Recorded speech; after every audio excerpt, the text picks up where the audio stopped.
রাজধানীর কুতুবখালী খাল যেন যাত্রাবাড়ি মাদ্রাসা রোড এলাকার বিস্ফোরা। স্থানীয়দের অভিযোগ, খালের পানিতে আবর্জনা ফেলা হচ্ছে আশপাশের বাসাবাড়ি ও সড়কের দোকানগুলো থেকে। এর ফলে সামান্য বৃষ্টিতে খাল উপচে ডুবে যায় রাস্তাঘাট, ময়লা পানি প্রবেশ করে এলাকায়।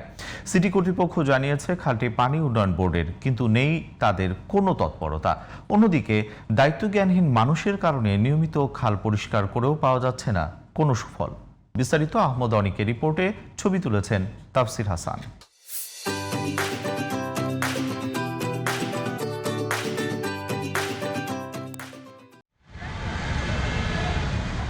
কোনটি খাল আর কোনটি সড়ক তা বোঝার উপায় নেই।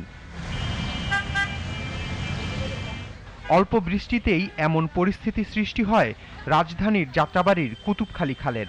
বৃষ্টিটা হইলে খুব আমরা আতঙ্কের মধ্যে থাকি। আমার বাচ্চা কাছে স্কুলে লয়ে যাইতে খুব কষ্ট হয়ে যায়। একটু বৃষ্টি হলেই পানিতে হয়ে যায় আসা কষ্ট, তারপরে মশা পোকামাকড় এসব লেগেই থাকে। খালের ময়লা পানি রাস্তাঘাট উপচে ঢুকে পড়ছে মানুষের বসতবাড়ি, দোকানপাটে। প্রতিদিন অনেকেই চলাচল করছেন এই পানি মারিয়ে।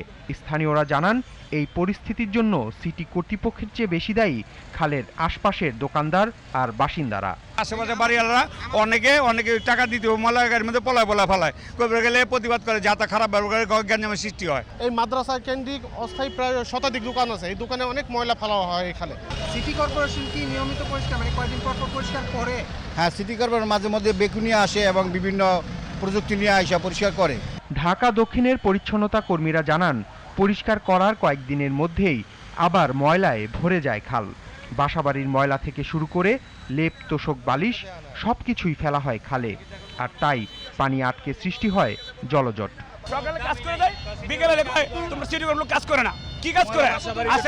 আসে ঘুরে। ঢাকা দক্ষিণের প্রধান বর্জ্য ব্যবস্থাপক জানান, কুতুবখালী খালের তত্ত্বাবধায়ন পানি উন্নয়ন বোর্ডের হলেও পরিষ্কার করে না সংস্থাটি।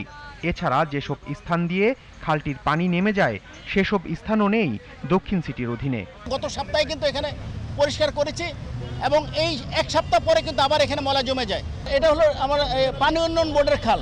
এই খাল থেকে পানিটা জিয়াশনী খাল দিয়ে শ্যামপুর হয়ে আপনার নারায়ণগঞ্জ সিমরাইল পাম্প স্টেশন দিয়ে চলে যাচ্ছে।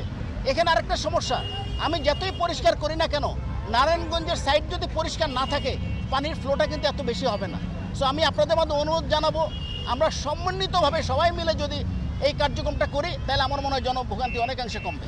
এক অনুষ্ঠানে ডিএসসিসির প্রশাসক বলেন, যেখানে সেখানে ময়লা ফেলা বন্ধে এখন থেকে দোষীদের শনাক্ত করে ব্যবস্থা নেওয়া হবে। আবর্জনাটা রাস্তায় ফেলে, ওই বাড়ির হোল্ডিং নাম্বারগুলো দেবেন, ওই বাড়িতে আমরা মোবাইল কোড পাঠাবো। আহমদ অনিক, জিটিভি নিউজ, ঢাকা।